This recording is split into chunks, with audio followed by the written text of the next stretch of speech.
আগুন ঝরা সব বোলিংয়ে একের পর এক উইকেট নিয়ে সবাইকে তাক লাগিয়ে দিলেন হাসান মাহমুদ।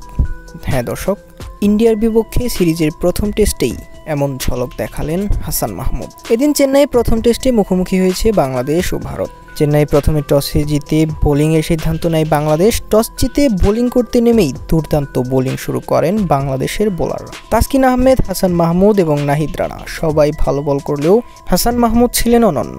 ইন্ডিয়ার জন্য রীতিমতো মরার উপর খাড়ার ঘা হয়ে দাঁড়িয়েছেন তিনি। শুরুটা ভারতীয় কাপ্তান রোহিত শর্মাকে দিয়েই। ৬তম ওভারের প্রথম বলেই রোহিতকে ক্যাচ আউট করে ফেরান হাসান মাহমুদ। রোহিত শর্মাকে ৬ রানেই ফেরানোর পর হাসানের শিকার শুভমান গিল। ৮ম ওভারের তৃতীয় বলে লিটনের কাছে ক্যাচের মাধ্যমে আউট হন গিল। গিলকে রানের খাতা খোলার আগেই প্যাভিলিয়নে পাঠান হাসান মাহমুদ। ৪-এ নামা বিরাট কোহলিকেও বোকা বানায় হাসান মাহমুদ। ১০ম ওভারের দ্বিতীয় বলে আউট করেন বিরাটকে। বিরাট কোহলি করেন ৬ বলে মাত্র ৬ রান। এতে শেষ হয় প্রথম সেশন। আর প্রথম সেশনে ৩ উইকেটই হাসান মাহমুদের শিকার। পরের সেশনেও হাসানের আগুন ঝলক। এবার হাসান মাহমুদ ফেরান ঋষভ পান্তকে। ২৬তম ওভারের তৃতীয় বলে লিটনের কাছে ক্যাচ দিয়ে আউট হন ঋষভ পান্ত। ঋষভ পান্ত করেন ৫২ বলে ৩৯ রান। ইতিমধ্যেই ৪টি উইকেট নিয়ে হাসান মাহমুদ তাকে প্রমাণ করেছেন ভালোভাবেই। এরপর হয়তো আরও উইকেট নেবেন হাসান মাহমুদ।